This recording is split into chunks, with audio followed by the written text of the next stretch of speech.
Olá pessoal, voltamos para mais um vídeo na nossa disciplina de Dinâmica de Grupos e Relações Humanas 1. Né?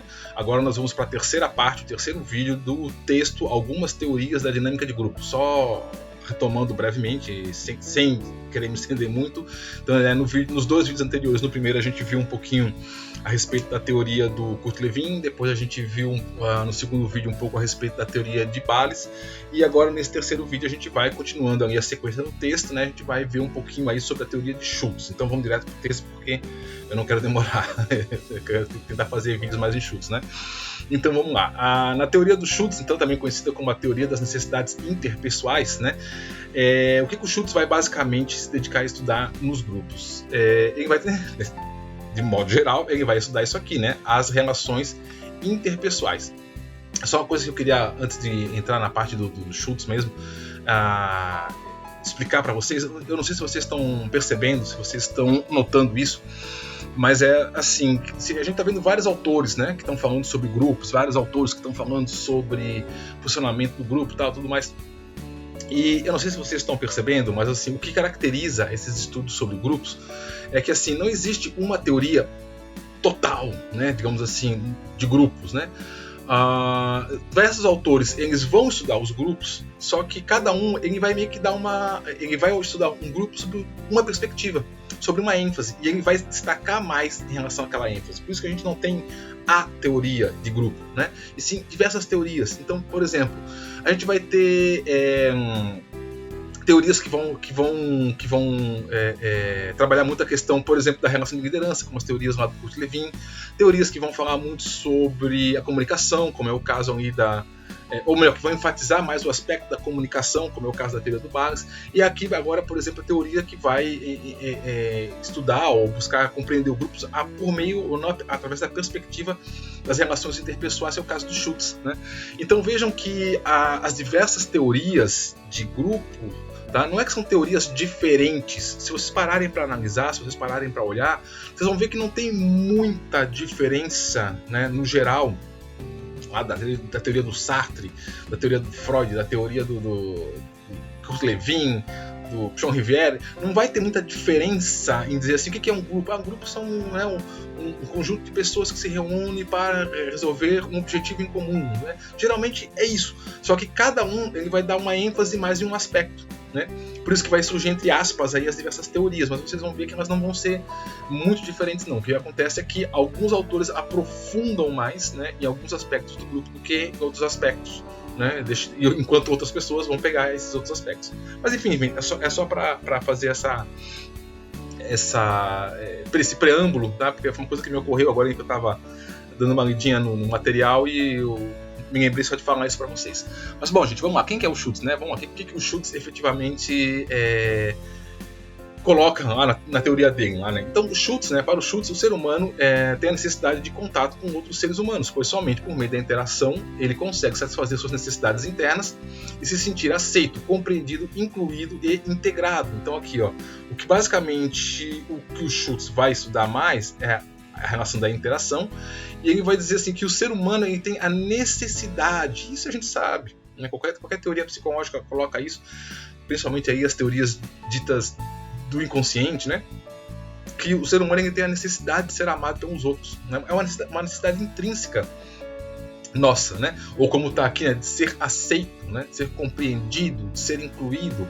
Só quando a gente se sente efetivamente aceito pelo outro é que a gente se sente meio que realizado, né? Quem quiser ver um pouquinho mais sobre isso daí, tem qual foi um dos vídeos aí que eu gravei agora para uma outra turma. Vou tentar lembrar qual foi é para a disciplina de subjetividade e fenômenos contemporâneos. Agora esqueci. Aquele vídeo lá sobre da modernidade ao pós-modernidade. Agora eu não estou bem lembrado se está num vídeo ou se foi numa aula que eu dei para eles no Encontro Síncrono. Agora eu não vou lembrar. Eu acho que está no vídeo, tá? É que a gente, num dado momento, eu vou abordar algumas coisas do Freud, e o Freud ele vai colocar isso, né? Por exemplo, que o ser humano ele tem essa incrível necessidade de ser amado, né? Não, lembrei. São os vídeos sobre o narcisismo, tá? Que tem o Johnny Bravo, tem uns vídeos que tem o Johnny Bravo na capa, assim. Assista aqueles vídeos lá, se vocês quiserem, claro, né? E vocês vão ver um pouquinho disso daí que o Freud fala, que o ser humano ele tem a incrível necessidade, incrível não, né? Faz parte da nossa natureza, o desejo intrínseco de ser amado, de ser desejado, né? Faz parte da nossa natureza. E o Schultz, ele vai abordar isso, ele vai dizer assim, olha, já que isso existe, já que isso acontece, então o indivíduo só vai realmente estar inserido no grupo, se sentir pertencente a um grupo, na hora que ele realmente se sentir aqui, ó, incluído, né? Na hora que ele se sentir amado por esse grupo, tá? Em seus estudos, então, Schultz identificou 3 necessidades interpessoais fundamentais, ou seja, a necessidade de inclusão, a necessidade de ser aceito por aquele grupo, né? Do controle, ou seja, a necessidade de ter uma relação de poder, ali, de se estabelecer uma relação de poder, ou de eu dominar, ou de eu ser submisso a alguém, né, no grupo, e de afeto, a relação de troca de sentimentos entre os integrantes do grupo, né? Essas sequências emergem na grande maioria dos membros de um grupo, pelo menos em tese é possível identificar em que fase do grupo está vivendo, né? Então isso vai de acordo com Schultz, né, isso vai se manifestar nos membros. Então a gente consegue identificar, por exemplo, qual é o tempo ou o momento do grupo, né? Vendo isso, se os indivíduos ainda estão se manifestando mais comportamentos ou atividades relacionadas à inclusão, relacionadas ao controle, né? Perceber ali as disputas, os jogos de poder, ou se já está efetivamente num nível de afeto. Aqui, gente, desculpa, eu estou dando uma risadinha porque eu estou olhando aqui essa chargezinha aqui do lado, mas é só para exemplificar esse momento, né, onde o grupo, né, está vivendo aí já essa fase do afeto, né? É quando vocês, por exemplo, estão lá numa turma de faculdade, né, que é o caso de vocês, e aí acontece isso que tá aqui nessa piadinha aqui, desse meme aqui, né? Que é quando fala assim, né, quando você não veio à aula hoje, né? Alguém tipo assim falando com o outro pelo celular, né? Você não veio à aula hoje, mas eu coloquei o seu nome no trabalho em grupo, né? E aí a reação da pessoa aqui, né? Olha pro celular e beija o celular e tal, né? É uma piada, né? Um meme. Mas é mais ou menos isso para dizer. Essa coisa do nós temos um afeto, nós somos um grupo realmente. É quando aquelas pessoas, né? Pegando esse exemplo aqui, né? O cara nem veio para aula hoje, aí a professora, olha, teve um trabalho hoje, você tinha que entregar, não sei o que. Putz, fulano não veio, né? Não fez. Bota o nome dele aí. O pessoal vai lá e coloca o nome. Isso já mostra que esse grupo, pelo menos esse pequeno grupozinho ali dentro do grupo maior, que é a turma, chegou num momento aí de afeto, né? Onde o indivíduo se importa com o outro, né? Apesar de ele nem participou, não ajudou, não fez nada, não, mas pode o nome dele aí, né? Não vamos sacanear o cara e tal. É esse tipo de relação, tá?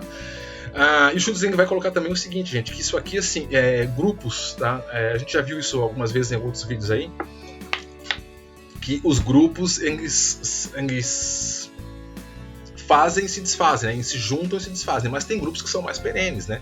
Por exemplo, o grupo de família é um grupo que, em tese não se desfaz. Você entra naquele grupo ali, você nasce naquele grupo, na verdade, e permanece nele até a sua morte, em tese, né? Porque algumas famílias se desmancham, né? Mas vocês conseguem compreender que um grupo, por exemplo, um grupo familiar, é muito mais perene, né? E dura muito mais tempo do que, às vezes, um grupo de sala de aula, né? Faculdade, dura ali durante a faculdade, depois cada um segue seu caminho e vai embora, né? Então, assim, aqui quando o Schultz está falando desses momentos aqui, tá, de inclusão, controle e afeto, isso vai acontecer em níveis micro, pequenos, né? Se, por exemplo, assim, um grupo que vai se reunir para fazer um determinado trabalho, uma empreitada numa obra, né? A gente vai se reunir, a gente vai para tal lugar trabalhar para construir uma obra. Aquele grupo vai funcionar enquanto a obra existe. Acabada a obra, cada um segue seu caminho, cada um vai embora, tal, né? Então, mas mesmo nesses pequenos grupos, a gente vai conseguir perceber esses elementos de inclusão, controle e afeto, né? E grupos que são mais perenes, grupos que são longos, né? Por exemplo, um grupo... Vou dar alguns exemplos aqui durante esse vídeo sobre carreira militar, por exemplo, militares, né? O cara vai fazer uma carreira, o cara entra lá no exército, por exemplo, e passa lá 30 anos junto com um pelotão, junto com uma tropa, alguma coisa assim. Apesar de que o cara pode, obviamente, né, mudar de quartel, essas coisas assim e tal, mas você consegue compreender que é uma coisa mais perene, é mais longa, né? E aí, nesses grupos longos, você consegue ver direitinho aqui quando o grupo está numa fase de inclusão, podendo estar numa fase de controle, né? As pessoas ali se testando e tal, vendo quem é que vai assumir as hierarquias de poder, e quando eles já estão ali naquele momento do afeto, onde realmente o grupo é coeso mesmo por si próprio, tá?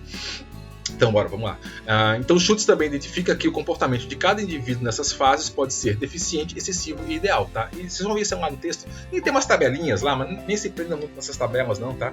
O que interessa aqui é que ele vai dizer o seguinte: em cada um desses momentos, tanto da inclusão quanto do controle quanto do afeto, pode acontecer 3 coisas diferentes. Ou o indivíduo se comporta de modo deficiente, ou seja, aí vai dificultar passar por essa fase, ou ele se comporta de modo excessivo, que também pode dificultar passar a fase, ou de modo eficiente, que é, né, o modo ideal ali, que ele vai efetivamente dar a dose suficiente de atenção, ou reter a dose suficiente de atenção dos outros membros do grupo num nível ideal, e aí o grupo deslancha, tá? Só para marcar isso, tá? Mas não é nada muito extraordinário, não. Vocês conseguem entender, né? O grupo está num momento aí, por exemplo, de inclusão, ou as pessoas elas agem de modo com diferença com o grupo, ou são excessivamente no grupo, ou agem num nível ideal ali, né? Se comportando de um modo esperado para se sentirem incluídas no grupo, né? E que eles vão ocorrer à medida que as necessidades de cada indivíduo são ativadas e satisfeitas, né?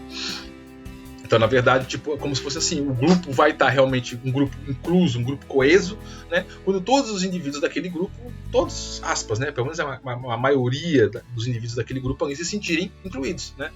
Se 3 ou 4 não se sentirem, não é que o grupo vai se desfazer, o que é mais provável é que esses 3 ou 4 acabem saindo, né? Acabem não ficando no grupo. Então vamos lá, vamos ver cada uma dessas 3 fases aí mais especificamente. Então, a fase da inclusão, tá? Como é que é? A primeira fase, né? Para que possa existir, o grupo precisa definir-se como tal. E os limites servem para deixar bem claro quem é e quem não é do grupo, né? Quem faz parte do nosso grupo e quem não faz parte do nosso grupo, tá? Então, geralmente, a inclusão ocorre por meio de cerimônias, iniciações ou ritos de passagem, formais ou não. Então, assim, a gente consegue identificar bem quando um grupo formou, vamos usar essa expressão, quando ocorre lá o famoso rito de passagem, né? E a partir daquele momento ali, as próprias pessoas que já estavam no grupo antes reconhecem os novos membros como fazendo parte do grupo, né? E aquelas pessoas que são novas, que são incluídas no grupo, elas agora também passam a se reconhecer como integrantes daquele grupo, porque elas efetivamente passaram por uma coisinha chamada rito de passagem, tá? Esses ritos podem ser informais, como por exemplo, desde você chamar o cara para um churrasco, não, tem uma galera lá que se reúne, você não quer lá comer uma carninha com a gente lá um dia, final de semana? Beleza, vamos lá, tal. Uma coisa bem informal mesmo, tá? Ou ritos bem formais, como é, por exemplo, o caso que vai acontecer com vocês quando vocês se formarem, né? Quando vocês efetivamente forem entrar para o grupo dos psicólogos, né? Vocês vão ter que ir lá no conselho pagar, né? Óbvio, né? Você é incluído no grupo se você pagar, né? Mas enfim, vamos deixar isso de lado, né? Mas quando você efetivamente entregar o seu diploma lá e pegar o seu registro, quando você tiver a sua carteirinha. Então, entre aspas, é um ritinho de passagem ali que você está fazendo, que agora você faz parte. Você tem inclusive uma marca, um símbolo, né? Que é a carteirinha ali do psicólogo, dizendo que agora você faz parte daquele grupo, né? Mas vocês já passaram por outros ritos ao longo da vida de vocês, como por exemplo o rito quando vocês entraram na universidade, né? E aí, só a título de ilustração também, né? Eu trouxe aqui para vocês 2 vídeos, tá?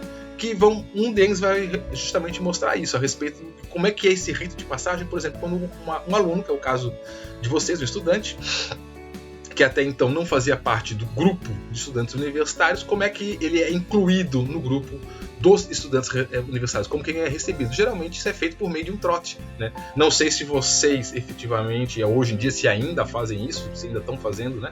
Eu sei que de uns tempos para cá isso tem sido cada vez menos realizado, o que de certo modo eu acho um problema, porque justamente ele quebra isso aqui, ó, quebra a iniciação, né? Quebra o rito, né? Você não passa por um processo de agora eu faço parte, né? É aquela coisa assim que, em nome muitas vezes aí do politicamente correto, acaba se sacrificando coisas que seriam importantes para dimensões psicológicas aí dos indivíduos, mas enfim, né? Novos tempos. Então, não sei se vocês chegaram a passar por isso, né? Se vocês chegaram a passar pelo famoso trote, mas ainda existe de certo modo, ou se não é como era antigamente, pelo menos é feito de um modo diferenciado, mais amenizado, mas ainda ocorre, né? E aí, outro vídeo aí eu vou deixar para vocês verem, que é um outro exemplo também de iniciação, né? De rito de passagem, onde a partir de agora, então, o indivíduo ele é percebido como integrante, como membro de um grupo, né? Então, deem uma pausa aqui nesse vídeo, vão lá, assistam esses 2 vídeos que estão aqui embaixo no card, e depois voltem aqui e a gente continua, tá? Pode ir lá que eu Espero vocês voltarem. Pode ir.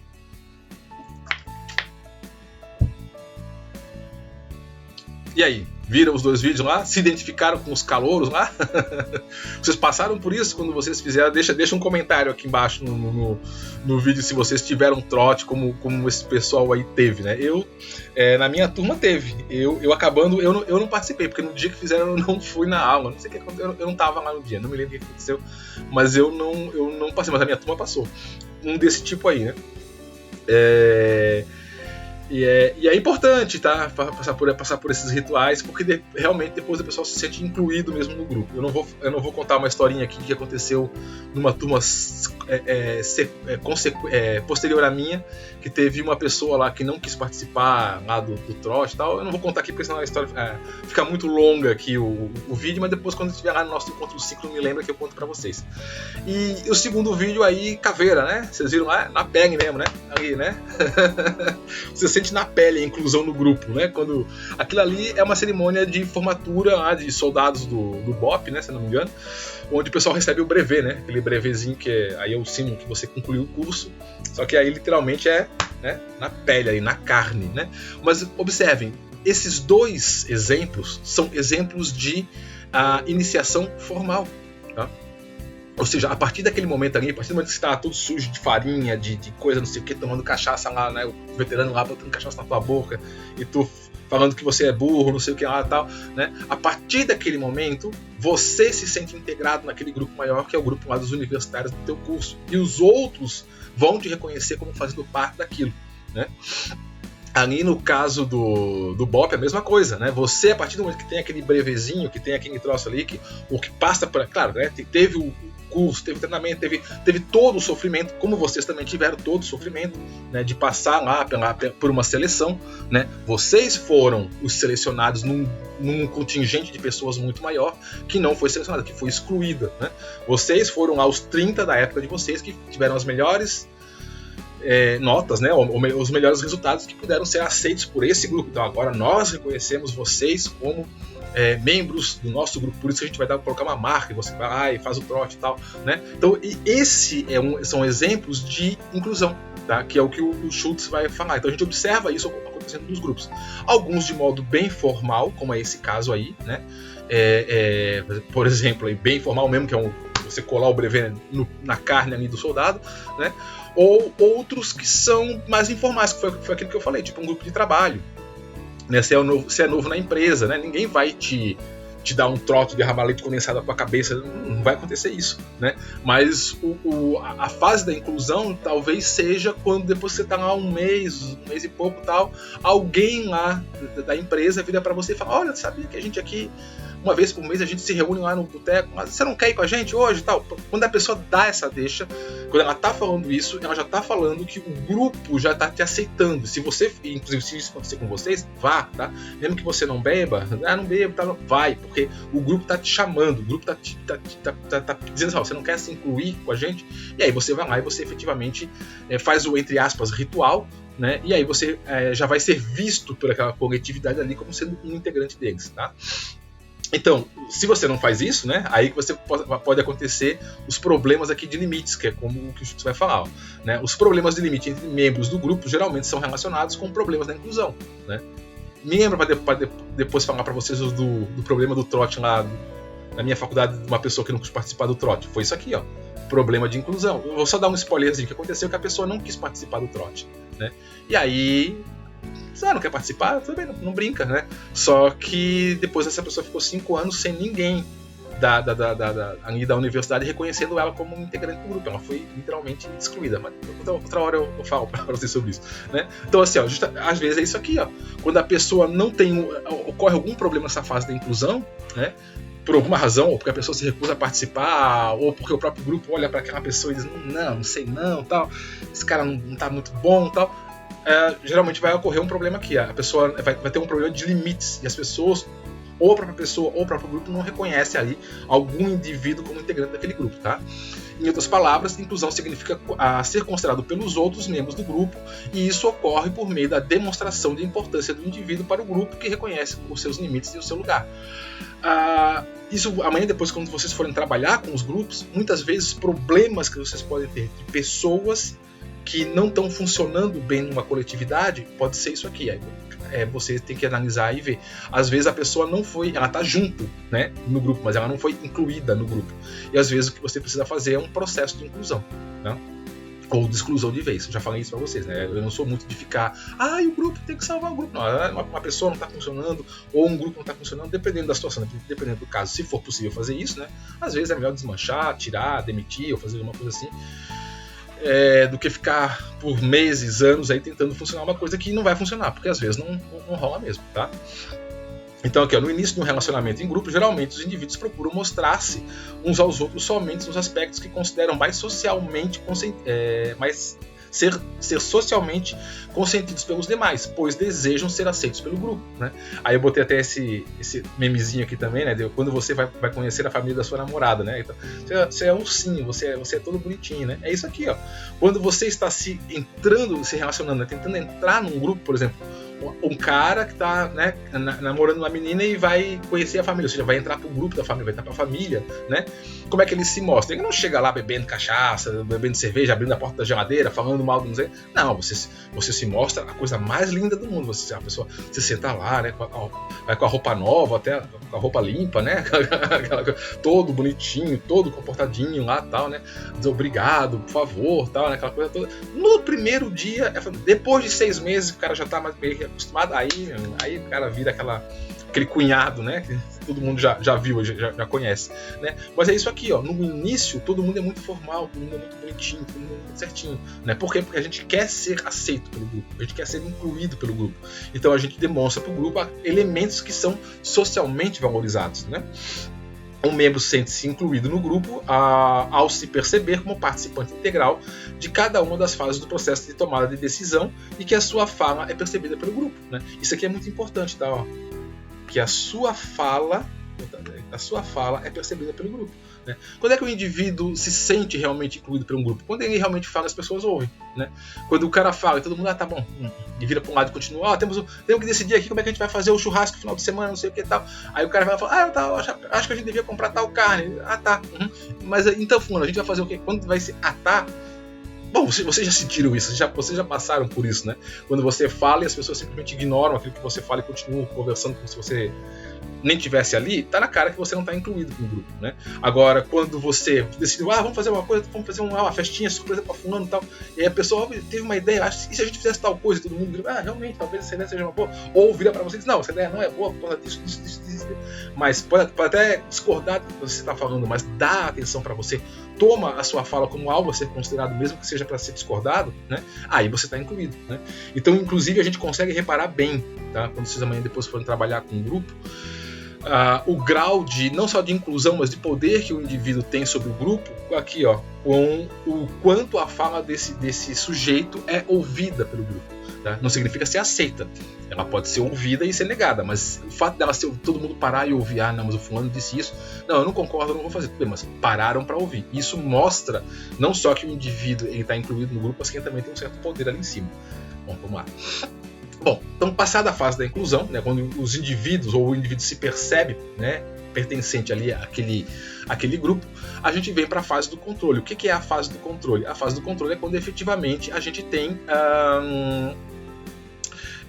as relações de poder, né? Quando a gente vai ter as relações ali de disputa de poder entre grupo, dentro do grupo. Agora, claro que aqui é o seguinte, tá, gente? Bom, eu vou falar antes aqui. Essa é a questão de disputa de poder, ser o líder do grupo, não ser o líder do grupo. Isso depende muito de grupo para grupo, tá? De finalidade para finalidade. Porque tem grupos, às vezes, que ninguém quer ser líder de nada. Alguém faz, aí alguém acaba meio que assumindo a postura aí de liderança, a postura de tomar decisão, porque alguém tem que fazer, né? Mas não quer dizer que todo grupo existe uma disputa pelo poder. Não é bem assim, tá? São grupos e grupos, situações e situações. No geral, às vezes, né? No geral, não, às vezes não. No geral, ocorre sempre alguém que quer tomar a dianteira e que muitas vezes o próprio coletivo olha e diz assim, deixa ele tocar aí, pronto, né? Não é sempre que a gente vai encontrar disputas de poder, tá? Dentro de grupo. Depende do contexto, depende muito do contexto, tá? Depois, outra coisa, quando a gente tiver o nosso encontro síncrono também, me lembra, tipo assim, eu vou falar, não vou, às vezes eu fico meio com dedos aqui de dizer aqui, mas por exemplo, quando acontece em universidades, por exemplo, né? Universidades muito grandes, existe uma disputa de poder muito grande por cargos, né? Então as pessoas querem ter cargo político muitas vezes, né? Você tem um destaque político fora do próprio mundo da universidade e tudo mais tal. Agora, em universidades pequenas, tipo, como é o caso da nossa, essa disputa por poder não é tão evidenciada. Às vezes nem existe. Tá? E aí vocês vão observar isso muitas vezes com cargos que não são ocupados. Olha, precisa de alguém que precisa ter o cargo, não sei o quê, e ninguém quer ir. Né? Por que ninguém quer ir? Porque não tem uma disputa por poder. Ninguém está disputando poder, o grupo é pequeno. Né? Então cada um já tem até bastante tarefa por fazer, as pessoas já aparecem bastante, né? Então as pessoas não lutam pelo poder, porque já tem o seu lugar, digamos assim. Agora, instituições maiores, universidades maiores, onde tem lá, sei lá, né, tem cursos lá com 100 professores, que não é o nosso caso, vocês sabem, né? 100, 150 professores, aí às vezes você vê essas disputas, você vê muito bem visto, assim, grupos se formando dentro do próprio coletivo de professores, né, disputando poder, né, disputando cargos e tal, que é uma coisa que, por exemplo, vocês vão observar que no nosso curso, por exemplo, não existe, ninguém disputa cargo, né, ninguém disputa poder, inclusive até o contrário, você não quer, não, pega um empurrando o outro, ninguém quer pegar, porque todo mundo já cheio de coisa para fazer e tal. Então, assim, por isso que essa questão do controle aqui, ou seja, essas disputas de poder, como o Schultz vai colocar, vocês têm que ver que isso é muito dado também pela natureza do grupo, pelo contexto e pela tarefa que é colocada. Tá? Em alguns lugares isso vai ser muito forte, em outros lugares isso não vai ser tão forte. Tá? Ou não vai nem existir com essa perspectiva aqui como ele coloca. Tá? Então, assim, é muito relativo à natureza do grupo. Bom, então o que o Schultz vai estar falando sobre controle, tá? Então, assim que o grupo já tenha resolvido as questões referentes à inclusão, né? Então, sim, já temos o grupo, você faz parte, aqui nós somos um grupo e tal, surge a questão do controle, que está basicamente relacionada ao exercício do poder, né? O exercício do poder no grupo e as perspectivas de liderança. Alguém vai ter que assumir a liderança, né? Em alguns casos as pessoas querem ser líder, né? Ela tem um sonho, uma realização pessoal em ser líder naquele grupo, naquele contexto. Em outros casos, as pessoas dizem assim, puxa, não tem ninguém para ir, não, tem que ir eu mesmo, tal. Bom, então vai lá, eu assumo, vai. Porque a gente sabe que tem que ter, então beleza, eu vou. Né? Mas essa relação de poder, ela vai existir. Tá? Então, existe uma competição interna, é isso que eu falo assim, não é que existe uma competição interna, depende da natureza do grupo. Tá? Alguns grupos vai ter competição. Outros grupos podem ter uma competição para ver quem é que vai. Vai lá, tu. Tá? Então, não é bem uma competição no sentido de um lutando contra o outro. Às vezes é um empurrando o outro. Tá? Então, existe uma competição interna pelo grupo, pelo poder dentro do grupo, e as ansiedades básicas que se vê nos indivíduos será sobre assumir muita ou pouca responsabilidade. É isso aqui, ó. Sobre assumir muita ou pouca responsabilidade. Às vezes o indivíduo quer ter muita responsabilidade, às vezes o indivíduo não quer. De novo, vai muito dos projetos pessoais da pessoa e da natureza daquele grupo que ela está inserida ali. Se aquele grupo que ela está inserida está diretamente relacionado aos projetos e os desejos pessoais do indivíduo, talvez ela queira e ela vai ansiar, ela vai lutar, ela vai disputar para ter maior responsabilidade no grupo, para ter uma liderança, para ter uma presença mais marcante. Agora, se aquele grupo ali é um grupo que não diz respeito aos projetos pessoais dela, ela tá ali por um passatempo, ou por alguma coisa, ou, sabe, até um grupo que ela foi colocada porque ela é forçada, o chefe dela mandou ela estar naquele grupo ali, ela vai fazer o que tem que fazer e tá bom, e pronto, tá? Então, isso também vai acontecer nos grupos, e a gente tem que perceber, às vezes, isso aí também, tá? Porque, às vezes, um problema também que vocês vão notar, quem vai trabalhar amanhã depois com o grupo, é que, às vezes, o grupo, como eu coloquei aqui, às vezes é feito montado artificialmente, né? As pessoas mandam as pessoas comporem grupos. Aqui na universidade isso é muito comum, por exemplo. Precisa de um grupo para fazer não sei o quê. Aí todo mundo diz, meu saco. Né? Tipo, lá vem o pessoal da pró-reitoria inventando coisa. Né? Aí, precisamos de um representante de cada instituto para fazer a comissão não sei o quê. Gente, pelo amor de Deus, alguém faz isso aí. Não, tem que ter a participação de todo mundo, porque senão não é democrático. Ai, meu saco. Tá bom, quem é que vai? Aí a gente tira no palitinho aqui do instituto algum que vai, e o cara vai, mas o cara não vai no desejo, eu quero fazer. O cara vai porque foi forçado. Né? Aí quando chega lá, o grupo formado é um grupo formado por todo mundo que foi forçado até lá, porque alguém da hierarquia de cima disse que tinha que ter o chefe maior, né, o pró-reitor, alguma coisa assim, disse que tinha que ter o grupo, então tá todo mundo lá. E aí acontece isso aqui, ó. né? Ninguém quer assumir responsabilidade porque ninguém quer fazer aquilo, as pessoas queriam estar em outra coisa. Então, muitas vezes, e aí essa é a minha crítica, às vezes, como isso é feito no serviço público, né? Porque alguém tem a brilhante ideia, joga para baixo e todo mundo tem que fazer como a... E não funciona assim. Grupos não funcionam sendo criados artificialmente, né? Mas amanhã depois vocês podem cair numa instituição que faça isso. Olha, tá, acontece aqui com a gente, por que não vai acontecer nas instituições de vocês? Quando isso acontecer na situação de vocês, o que eu sugiro, se vocês tiverem poder para fazer isso, é dizer assim, gente, não faz assim, entendeu? E eu já dei várias vezes essa sugestão aqui na universidade, por exemplo. Não adianta você dizer assim, tem que vir um representante de cada instituto. Não, não tem. Vem quem quer, né? Porque quando você coloca vem quem quer, olha, tem um projeto para fazer tal coisa, para desenvolver tal coisa, abre para todo mundo, participa todo mundo, mas vem quem quer. E não você é obrigado a cada um ter um representante para ser democrático, sabe? Ah, tá vendo, tem representatividade. Cara, representatividade vai se a pessoa quer representar. Se a pessoa não quer representar, ela não vai representar. Ela vai ficar de corpo presente lá e não vai acontecer. Então, como é que a gente faz quando tem situações como essa? Você para de fazer a questão de obrigatoriedade e monta o grupo efetivamente com quem quer resolver a tarefa. Ou resolver o problema. Se ninguém quer, talvez aquele problema ali não seja para ser resolvido em grupo, né? Parar para pensar nisso, muitas vezes se exige muito de que tem que ter uma coletividade e muitas vezes não precisa ter uma coletividade. Se ninguém quer fazer, significa que esse não é um problema para ser resolvido em coletividade, é alguém tomar a decisão e fazer, né? Só que parece que hoje em dia é meio imoral você falar que você não vai fazer uma coisa coletivamente, né? O que eu sou a favor é abre-se para a coletividade. Quem quer vir? Ninguém quis vir? Bom, então galera, se ninguém quis vir, então eu vou ter que tomar a decisão. Aí é que está o poder do chefe ou do líder de ter que assumir a responsabilidade de decidir. Mas enfim, já estou falando de coisas aí que não veio ao nosso caso aqui, até são parecidas, mas não veio ao nosso caso aqui. Quem quiser saber mais, me pergunta no encontro síncrono e aí eu conto mais detalhes do que eu estou falando aqui, porque ficou meio estranho, né? Eu falei e não disse, né? Digamos assim, são problemas internos que a gente observa nas instituições, no caso aqui na nossa instituição que eu observo, né? Que muitas coisas que não andaram nos últimos 8 anos aí de universidade não andaram porque efetivamente se quis fazer a coisa com grupos. Tem coisas que não são para ser feitas com grupos porque as pessoas não querem fazer em grupos, né? Então pronto, respeita os indivíduos, né? Mas enfim, vamos lá. Mas de qualquer modo, voltando para o Schultz, tá? Então, de modo geral, vocês estão vendo que isso não é 100%, mas de modo geral existe uma disputa por poder, tá? Nos grupos. Então, existem indivíduos que vão desejar abertamente o poder de controlar o grupo e daí ocorrerão as disputas, né? Quando isso acontece, e também acontece, tá? Não é muito assim a disputa de foice, né, de faca, né? Mas acontece, né? Vocês já devem ter visto situações assim. O cara abertamente diz que ele quer o poder, abertamente ele quer assumir um cargo, ele quer alguma coisa assim, o outro também, e aí tem um embate, né? E daí ocorrerão as disputas enquanto outros indivíduos vão querer apenas estar próximos daqueles que detêm o poder em maior ou menor grau, né? É isso que eu estava falando agora, né? Gente que vai querer realmente ser o protagonista da coisa e tem as pessoas que não vão querer ser protagonistas, mas simplesmente quer ficar ali perto e tal, né?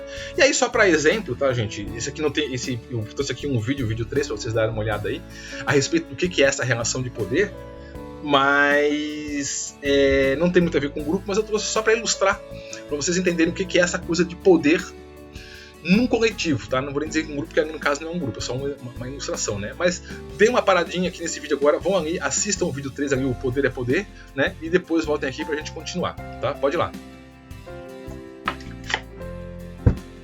E aí, viram lá a Cersei, acho que é o nome dela, né? Cersei Lannister. Adoro essa cena, né? Poder é poder, né? E com esse papinho de comunicação é poder, né? Conhecimento é poder, não, poder é poder. Manda quem pode, obedece quem tem juízo. E em muitas instituições, em muitas empresas, em muitos setores da sociedade, que vocês amanhã depois podem estar inseridos, eu não sei onde é que vocês vão cair amanhã depois, não sei onde vocês vão trabalhar amanhã depois, mas em muitos setores o poder é disputado. Nos lugares onde o poder não é disputado, você pode ficar mais sossegado, tá? Ninguém vai enfiar a faca nas costas de ninguém, puxar tapete e tudo mais. Mas se você estiver numa instituição, e eu já tive também casos assim, de estar em instituições onde as pessoas desejavam galgar cargos, galgar status social, né? Aparecer para a sociedade porque está ocupando o cargo tal, o Y, né? Ou seja, existe uma disputa por poder dentro da instituição ou dentro da, né, coletivo ali como um todo. cuidado, né? Porque é como tá ali naquela cena ali do filme. Poder é poder. As pessoas, quando querem poder, elas não medem esforços. Por isso, se você tem que também, sendo um profissional que vai lidar com isso, ou sendo alguém, membro de um grupo, identificar isso. Tá? Pessoas que desejam o poder muito abertamente, ou às vezes não abertamente, mas que você, veladamente, né? Mas que você percebe que ela quer aquilo. Isso pode ser bom, se for bem canalizado, mas pode ser também destrutivo. Então a gente precisa tomar cuidado e ficar atento a situações como essa. Tá? Muitas vezes a ânsia pelo poder pode levar as pessoas a ter comportamentos que podem ser prejudiciais para o coletivo, né? Pode ser prejudiciais ali para um grupo. A pessoa simplesmente às vezes coloca o grupo inteiro numa saia justa porque ela quer efetivamente, né, galgar um cargo ou ter uma posição ali dentro do próprio grupo de maior destaque e tudo mais. Isso é muito comum, isso é muito fácil da gente observar em grupos políticos, tá? Observem vocês grupos políticos, toda a natureza, tá? Desde DCE até partido político mesmo, né? Até candidatos.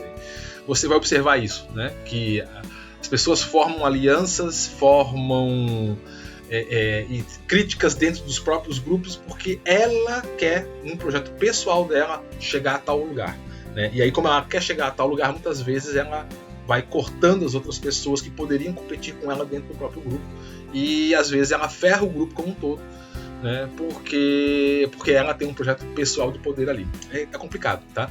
Mas de qualquer modo, né? A necessidade de hierarquias, a necessidade de poder, de controle dentro dos grupos existe, né? E alguém vai ter que assumir o poder, não tem como. Alguém vai ter que assumir a liderança, alguém vai ter que dizer faz, não faz. Vai acontecer, tá? Como que isso vai ser? Se isso vai ser traumático, se isso vai ser tranquilo, aí, né, cada situação a gente vê. Às vezes é bem tranquilo, né? E às vezes é bem complicado. Complicado a tal ponto que nessa fase aqui é onde também muitas vezes o grupo se desfaz, né? Porque os indivíduos começam a se degladiar ali dentro, às vezes se forma duas facções dentro de um mesmo grupo, né? E aí o que acontece é que os grupos se separam, né? Vocês já viram isso acontecer? Eu não vou dar exemplos aqui, mas a gente vê isso muito em partidos políticos. Partidos políticos no Brasil. Por que vocês acham que no Brasil a gente tem mais de 30 partidos políticos, né? Por exemplo, é por isso, né? É muito cacique para pouco índio, né? Muita gente querendo aparecer e aí, não, você não vai, eu vou, né? E aí o que acontece? Tem um racha dentro do próprio grupo ali e se formam outros partidos, né? A gente vê isso muito, muito facilmente no universo aí da política. Bom, enfim, acho que deu para entender, né? O controle é isso, essa relação aí com o poder. E por último a gente vai ter então a fase da afeição ou da abertura, né? O que é a fase da afeição? É aquela fase final, onde se o grupo não se desmanchou ali na briga pelo poder, né? Se chegou a um consenso que fulano realmente tem as características melhores para ser o líder e tal, né? Ele chega depois num ponto onde todo mundo tem uma certa posição no grupo e as pessoas trabalham umas pelas outras de um modo coeso, de um modo coletivo, de um modo eficiente, né? E aí o grupo funciona para além da tarefa, né? O grupo funciona mesmo até por uma relação afetiva entre os próprios indivíduos que estão ali, tá? Então vamos lá. Assim que as questões de controle são resolvidas e as questões afetivas ganham destaque no grupo, né? E o grupo se torna emocionalmente integrado. Vou frisar isso aqui, ó, emocionalmente integrado. É quando o grupo meio que começa a funcionar pelo próprio grupo, entendeu? Não é tanto assim, a gente está aqui porque a gente tem que cumprir uma missão, fazer uma tarefa, ter um objetivo. Não, agora a gente já até transcendeu isso, a gente é muito eficiente em fazer tal coisa. Agora a gente é uma equipe, a gente é um grupo mesmo unificado, né?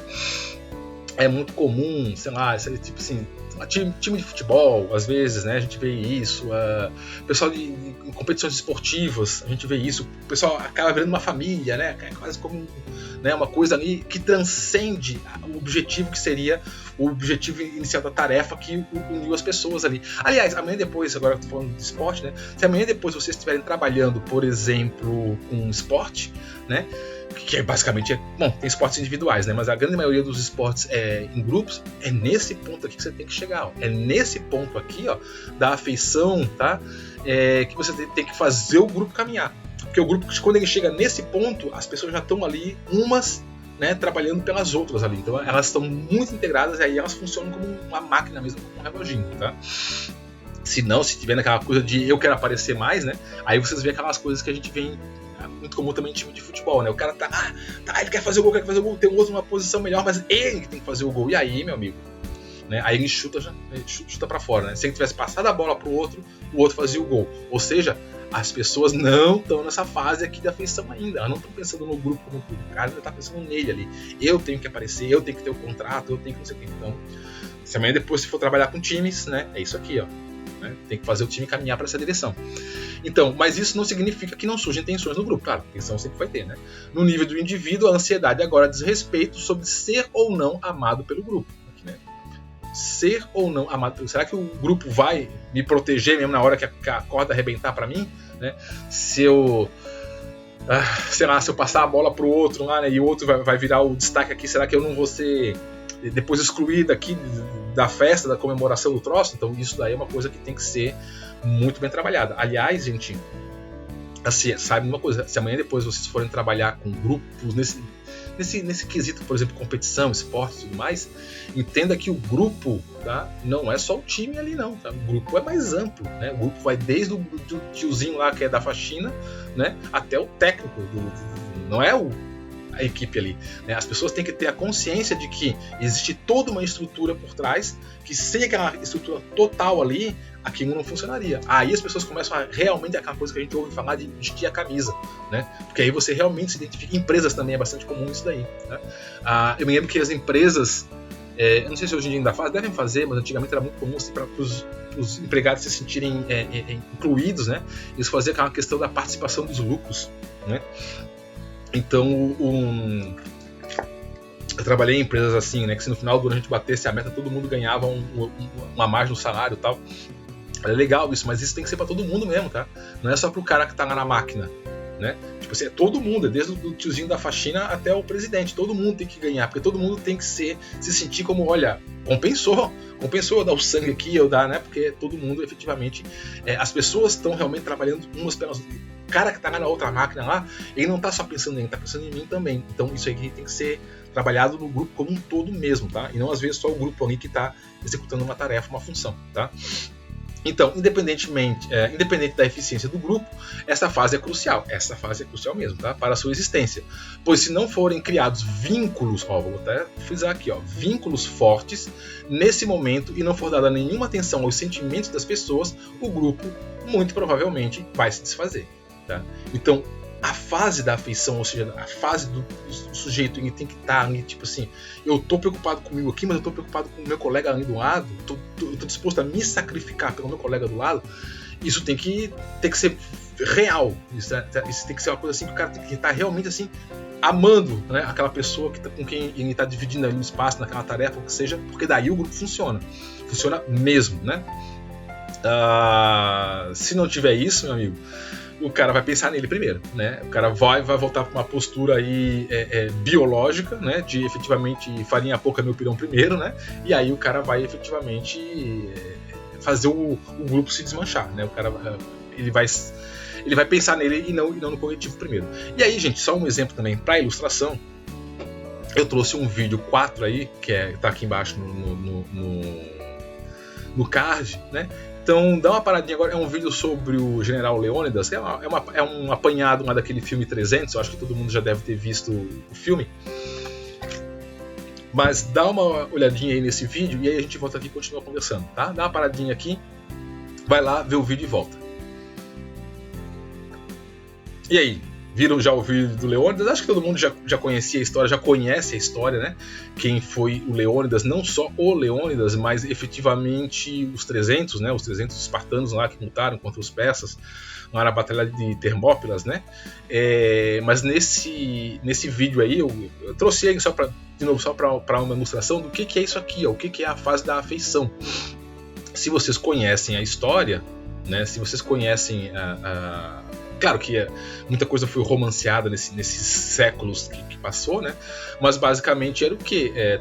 Tava tendo uma invasão persa, né? Os persas estavam invadindo por terra a Grécia. E os espartanos, que só lembrando que efetivamente, né, não existia aí Grécia nessa época ainda, eram várias cidades-estados, cada cidade ali era independente, né? Os espartanos não lutaram pela Grécia, né?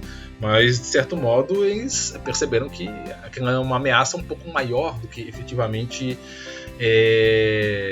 só a uma cidade, né? Só no caso de Esparta. E mesmo o próprio Esparta, se vocês devem ter visto no filme, né, por questões políticas, foi proibido o exército ir, né, na invasão contra... lutar na invasão contra os persas, porque era uma época de um período religioso lá em Esparta, não vou lembrar agora qual é o nome do período lá, era dedicado a alguma divindade lá, e o que seria, digamos assim, não é o Senado, é um outro nome, os éforos, né, que seriam o Conselho de Anciãos lá, proibiu o exército de ir para não desagradar os deuses, né? Mas olha, o que é a fase da afeição, né? Um grupo de soldados, ou mais especificamente ali o general, no caso, né, o rei, que seria o Leônidas, né, que seria um dos reis, porque Esparta tinha 2 reis, tá? Tinha um para questões administrativas e um para questões militares. Então o Leônidas era das questões militares. Ele, por ele ter um sentimento de afeição muito grande para com a pátria dele, para com o país dele, para com, né, a cidade de Esparta, o que ele faz? Ele pega a guarda pessoal dele e vai para lá. Qual era a guarda pessoal dele? 300 soldados. Que ele vai para uma missão que ele sabe que é suicida. Ele sabe que é suicida. Ele sabia que não tinha como voltar. Não tem como você combater um exército de, né, nem sei lá quantos, 1 milhão de soldados, sei lá quanto é que tinha, mas todo mundo sabia que era um exército enorme de Esparta, persa. Não tem como você efetivamente vencer aquilo. E ele sabia que ele estava indo para uma batalha, que ele ia morrer. Ele sabia. Mas por que o cara vai? O cara vai porque ele tem um sentimento de afeição, né? Ele tem um vínculo tão forte com um grupo. Qual grupo? O grupo dos 300 soldados dele? Não. O grupo maior, o grupo do país dele, não é?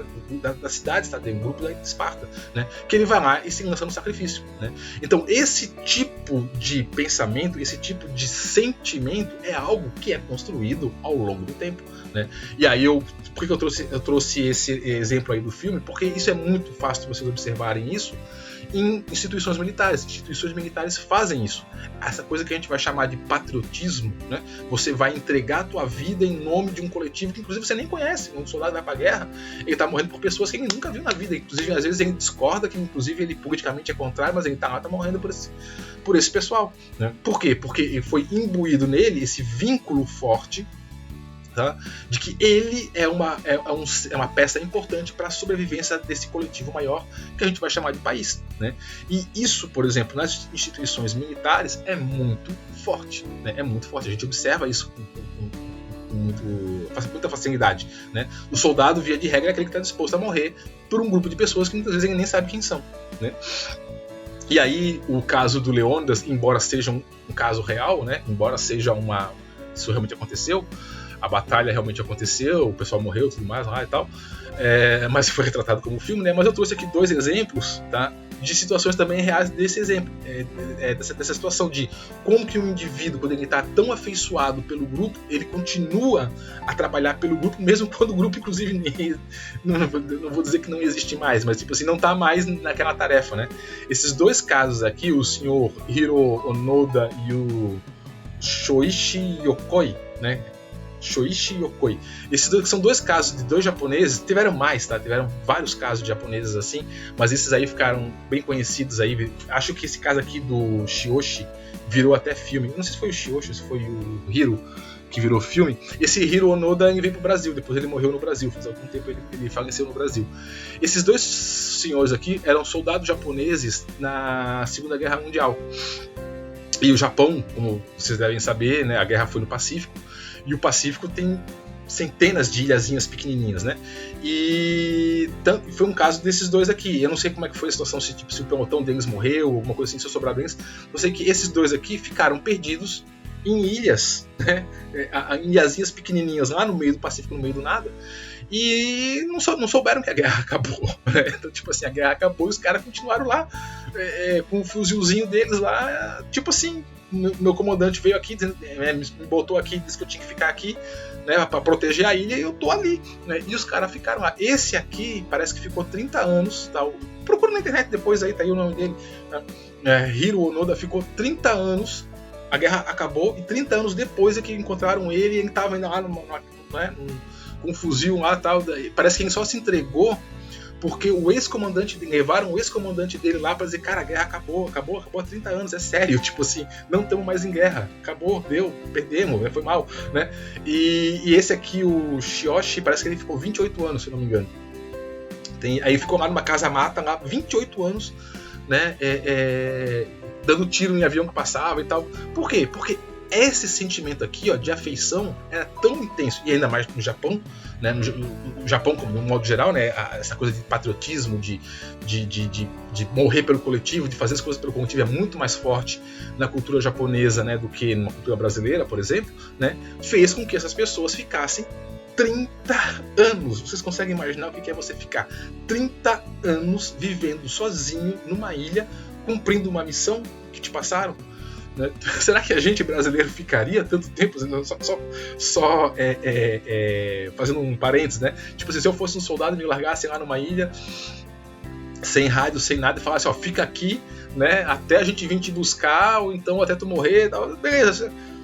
Será que depois de 3 anos eu já não ia dizer, cara, mas eu acho que tem alguma coisa errada, né? Eu não ia tentar fazer uma balsa e ir embora, não sei, né? Vou tentar contratar um avião, provavelmente o brasileiro, depois de 3, 4 anos já ia dar um. Mas o japonês, não, o cara ficaram lá 30 anos, gente. Imagina isso, 30 anos sozinho numa ilha, né? Lutando com. A guerra já tinha acabado e o cara tava lá. Então é isso. Por que isso aqui acontece tão forte? Porque dentro desses indivíduos aqui, dentro do grupo deles, que grupo? Não só o exército, tá? Não a marinha, ou, né? Não sei qual é o grupo, mas o grupo país, um coletivo, né, chamado nação japonesa. Essa questão de afeição, eu sou parte desse coletivo, esse coletivo faz parte de mim, eu tenho que me dedicar para esse coletivo, porque esse coletivo faria isso por mim. Esse sentimento foi tão trabalhado nessas pessoas, isso foi tão intensificado, essa afeição foi tão trabalhada, né, foi tão intensificada dentro dessas pessoas, que elas ficaram 30 anos cumprindo uma missão que foi passada para elas, entende? Muito forte isso, né? É muito trabalhar, é muito intenso em pessoas, né? Claro, tá vendo? Depende da cultura, depende da missão, depende do grupo, tudo isso. Mas de modo geral, tá? Voltando aqui, né? Para vocês que amanhã depois vão trabalhar com grupos, por exemplo, esportes, né? Que vão trabalhar com competição, esse tipo de coisa aqui tem que ser muito bem fortificada, tá? O grupo ele tem que se entender mesmo como uma família, como nós somos aqui um é parceiro do outro aqui, um protege o outro, né? Porque assim a gente consegue o objetivo que é vencer o jogo ou o que seja, tá? Então isso aqui é bastante o ponto que tem que chegar para o grupo estar maduro, para o grupo estar pronto, tá? Então para Schultz o grupo passa por essas fases, né, de inclusão, controle e afeição, em que há oportunidades para os membros satisfazerem suas necessidades interpessoais, né? Me sinto incluído num coletivo, e tem uma relação de poder, uma relação, né, de hierarquia nesse coletivo, e eu tenho um afeto em relação a esse coletivo aqui que eu estou inserido, tá? Essas fases podem se repetir várias vezes durante a vida de um grupo, né, independentemente da sua duração. Então, também não é uma coisa assim que aconteceu pum, não, né? Também é como está aqui, né? Ansiedades e tensões no grupo vão ter sempre, vai existir sempre, isso aqui sempre pode estar alterando, se remodulando, se refazendo, tá bom, gente? Então, por hoje era isso, tá? Aí o Schultz a gente acaba aqui, a gente encerra aqui. Então, no próximo vídeo agora a gente vai ver o Pichon Rivière, né, os grupos operativos aí do Pichon Rivière. E aí, anotem as dúvidas, tá? Que quando a gente tiver o nosso encontro síncrono, então a gente se encontra lá e tira as dúvidas, tá bom? Então, bons estudos para todo mundo, um abraço e tchau!